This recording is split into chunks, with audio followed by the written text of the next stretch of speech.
We don't get in life what we want. We get in life who we are. When I had that line, it changed the way that I see myself. Because the truth is, everything we experience in life flows from our identity. And when that identity is lost or built on fear, even the good things can feel empty.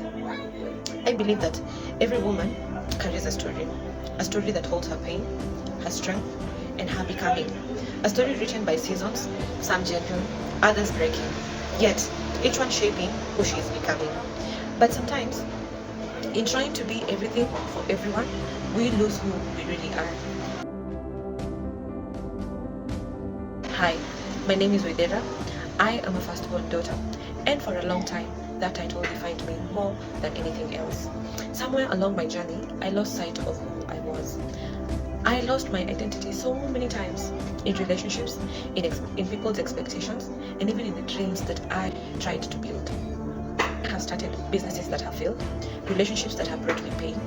I couldn't separate my worth from my work, people or things. But every setback made me feel less and less valuable. What I didn't know then is that identity doesn't start with what I do. It starts with who God says I am. And that's what this channel is about. Rediscovering identity, rediscovering our womanhood and the truth through the eyes of God. Through a book I'm reading, it's called Captivating. I'll be sharing my journey, the parts that broke me, the parts that healed me, and the parts that are still unfolding. John and Stacey Eldridge in that book, Captivating, they write that every woman has 3 deep longings. The first longing is to be romanced, to play an irreplaceable role in the grand adventure. The third longing every woman has is to unveil beauty. When I first read that, something inside me resonated, because deep down I had that longing too, but I had buried it under years of trying to be strong. I thought needing to be seen or loved made me weak, so I wore strength like an armor. But God doesn't shame our longings to be loved or to be seen. He's the one who planted those desires. It's a reflection of His design.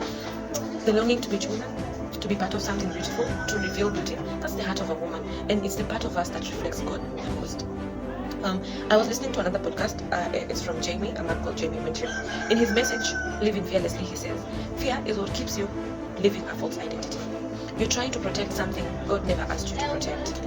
That's exactly what I had been doing.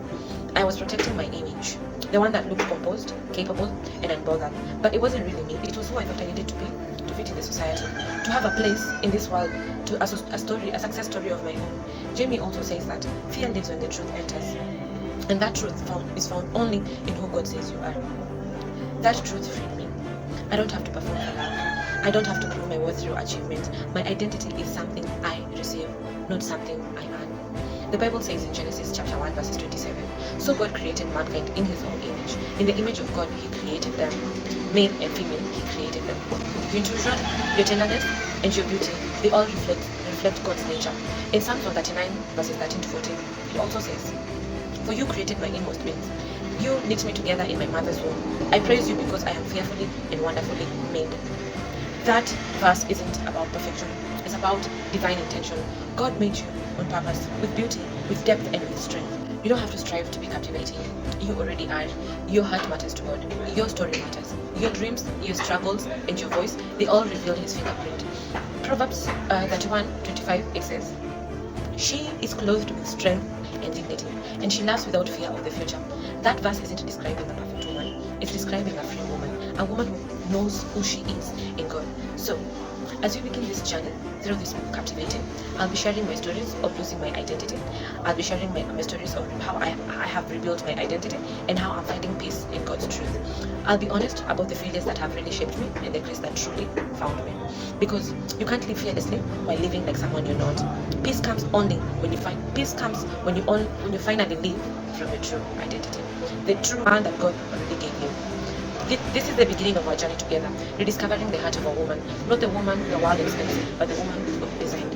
So, I invite you to walk with me as we uncover what it truly means to live fearlessly, beautifully, and authentically in the truth of who we are.